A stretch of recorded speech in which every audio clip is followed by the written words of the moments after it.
Hi, this is a newly fully vaccinated Ruby from the Useful Journal. I'm excited to share with you today a review of the Vivid Scribbles Dragonfly Collection 160 GSM journal, and I'm very excited because it's the journal I've been using as my bullet journal since May, and so you're going to get a sneak peek at my finished pages so far.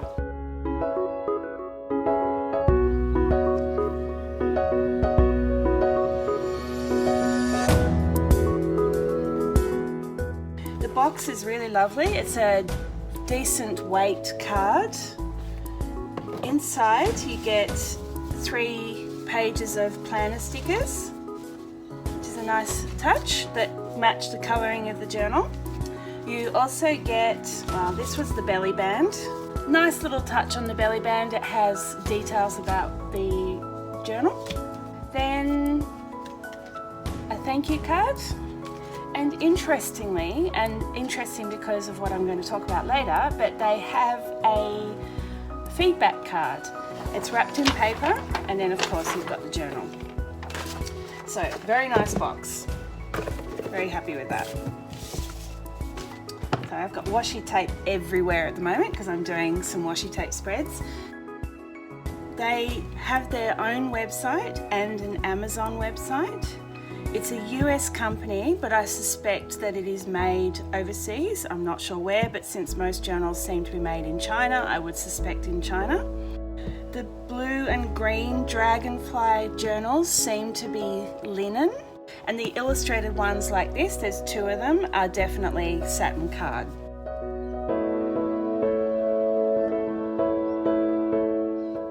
They have terrible marketing materials. They're really shooting themselves in the foot here because the marketing materials don't tell you what you need to know, and even worse, they have the same little blurb on the website. They're also sold on Amazon. They have the same blurb for different journals that have slightly different features, and I don't know why. Like, there's so much work they need to do in their marketing materials. Customer service. Like I've said, they've gone to the trouble of providing you with a little card. It's got an email address to contact. I have contacted them twice this year asking for more details about particular features, and they are yet to respond to either of them. Once was in February and once was last week, and I haven't had responses from either of those emails. And that was common with negative feedback on Amazon, tended to be about the poor customer service, people not responding. I think one girl even commented that the email address came back as not existing. So they've got some big issues with their marketing and with their customer service. However, the journal itself is great.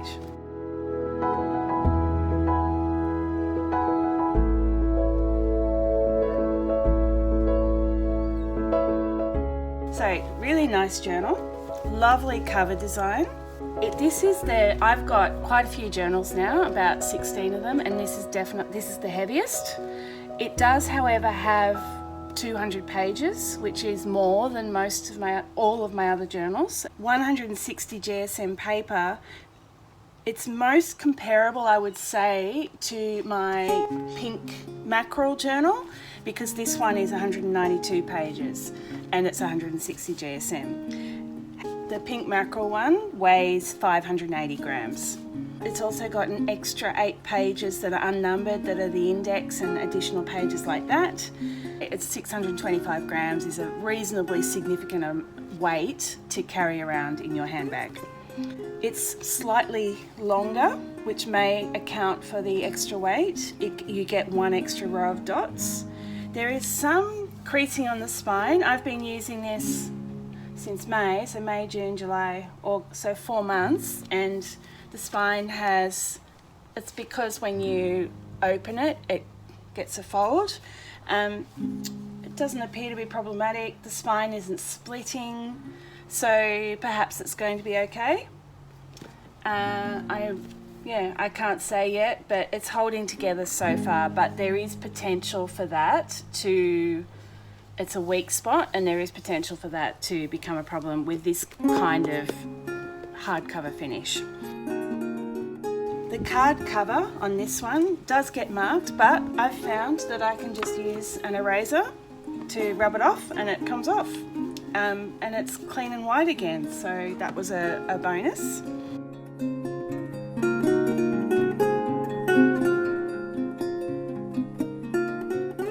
It has 3 long satin ribbons, very easy to pull it right around. There's plenty of room to pull it past the corner to open up the journal.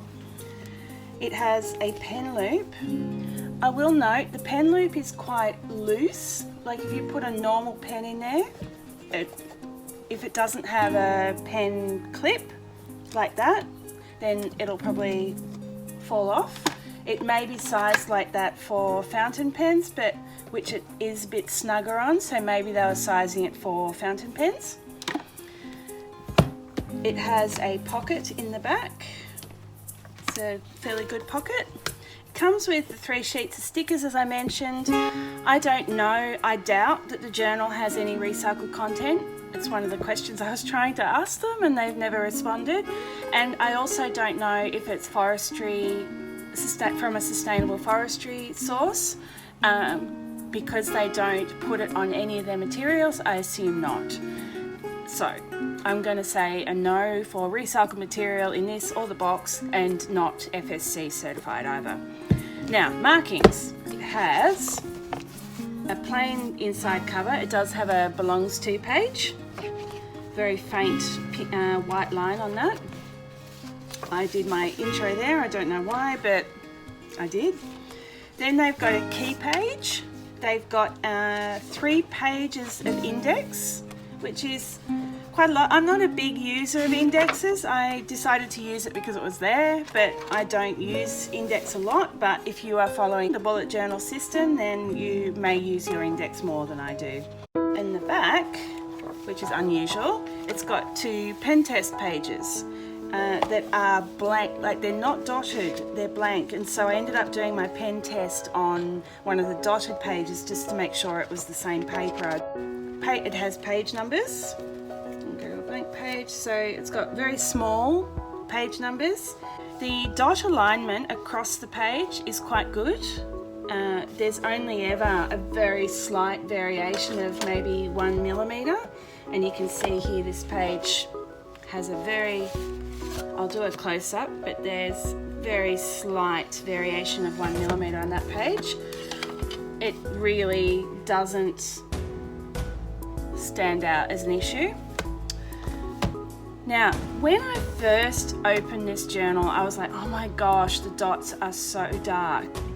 But the dots are not dark. When you test it with my standard test, which I'll show you in a minute, they're not actually dark.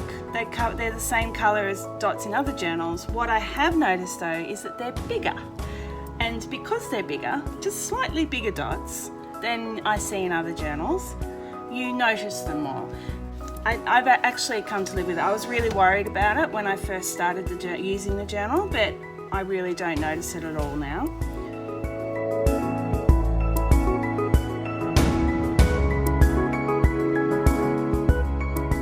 Paper is white. This is my Archer and Olive journal. It's not quite as white as Archer and Olive. It's got a slightly grayer cast.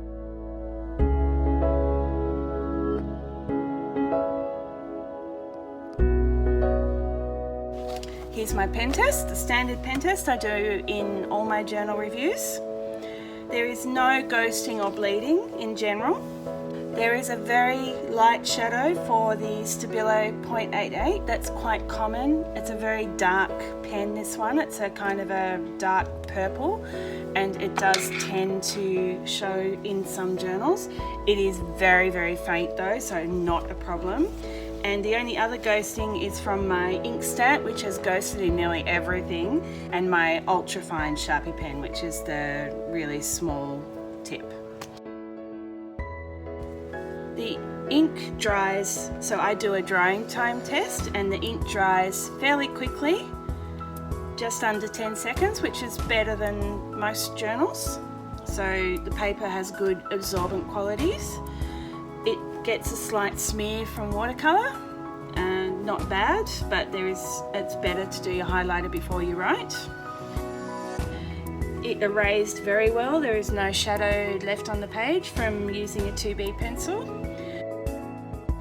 The dot darkness was showing through on my second pen but not showing in my third pen, which is quite common in my tests. None of the whiteouts were great.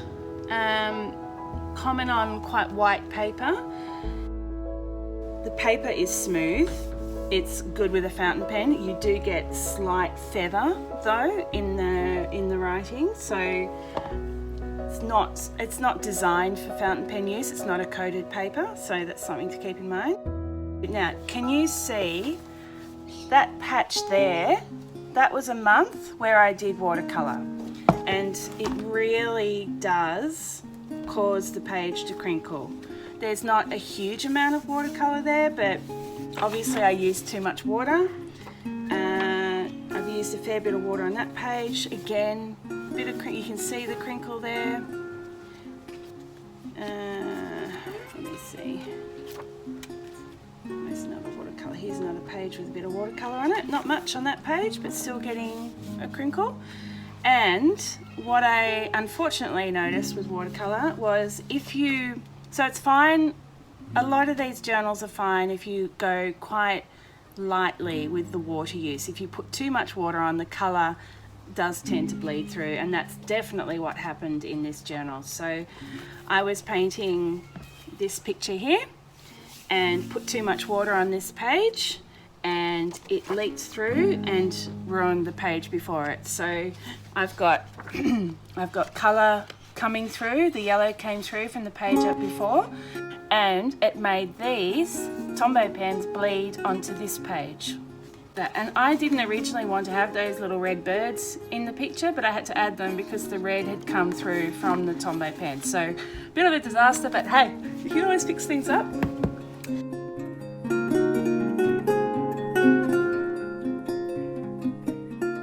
I have been really happy with the Vivid Scribbles journal. Not so happy with their customer service, but very happy with the journal itself, and would recommend it. It's a great fun journal. It's got all the extras in terms of extra pages, in terms of indexes and things, and there aren't many 160 GSM journals that have 200 pages. So if you really want that many pages, then it's a good option. It's a little bit cheaper than some of the equivalent products, even though it's got more pages. So it's a lot cheaper per page than, say, Archer and Olive or Maisie Lane and journals like that. So definitely worth a try. Hopefully they'll get back to me one day and answer my questions so I can tell you about their environmental performance, but at the moment I'm assuming no environmental performance. That's what you get when you don't answer questions. And overall, totally worth giving it a go. Hope you enjoy it. Thanks.